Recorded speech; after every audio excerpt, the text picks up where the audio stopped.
সদ্গুরু ফুলের কুড়ির মতো, সদ্গুরু ফুলের কুড়ির মতো, একটু হাসি আর একটু লুকানো, একটু হাসি আর একটু লুকানো, ছল করে গুরু প্রিয়তমা,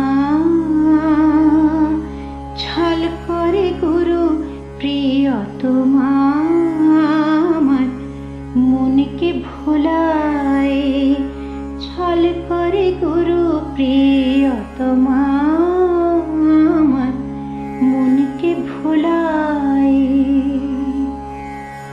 শ্রী গুরু ভাগবত দ্বিতীয় খণ্ড। মূল রচনা ডক্টর চন্দ্রভানু শতপথী। পর্ব 129। এই পর্বে আমরা আলোচনা করব দেবতাদের শক্তি এবং শ্রী গুরুর শক্তি। বিশ্বের সদ্গুরুর প্রতি এবং যারা প্রকৃত অর্থে জ্ঞান প্রদানের সহায়ক ভূমিকা পালন করেছেন তাদের সকলকে আমাদের প্রণাম জানাই। ঐশ্বরিক শক্তির কৌতুকপূর্ণ এবং সহায়ক ব্যবহার শ্রী গুরুর ঐশ্বরিক খেলা। একজন ভক্ত যিনি এই শক্তিগুলি পেয়ে যান তিনি শ্রী গুরু সম্পর্কিত সর্ববৃহৎ ক্রিয়াকলাপ সম্পাদন করতে সক্ষম হন। অন্যদিকে কিছু ভক্ত, সাধু এবং আধ্যাত্মিক অনুশীলনকারীরা তাদের নিজ দেবতাদের আবাহন করে এই ধরনের ক্ষমতা লাভ করেন এবং অন্যদের কাছে করুণার সাথে এই ক্ষমতাগুলি হস্তান্তর করতে পারেন। একজন যোগী যা শক্তি পান তার মূলে তার ইষ্ট দেবতার প্রতি তার ভক্তি। ইষ্ট দেবতার ধ্যান করলে তিনি এই ধরনের ক্ষমতা লাভ করেন। যাই হোক, শ্রী গুরু এই অর্থে মহান, তিনি তার নিজের ক্ষমতায় সম্পূর্ণ। অন্য সমস্ত শক্তির মূলে হল শ্রী গুরুর দৈব শক্তির সর্বোচ্চ অবস্থা। শ্রী গুরু যে শক্তি শিষ্যের কাছে স্থানান্তর করেন তা মূলত তাঁর নিজস্ব। হিন্দুদের সর্বদেবতার মন্দিরে শ্রী গুরুর শক্তি দেবতাদের চেয়ে অনেক বেশি শক্তিশালী। একবার জীবন মুক্তির অবস্থা পেলে যোগী বা আধ্যাত্মিক অনুশীলনকারী তার অস্তিত্বের মূল অবস্থায় থাকে, যাকে সহজ স্থিতিও বলা হয়। সহজ যোগী হলো বিরল।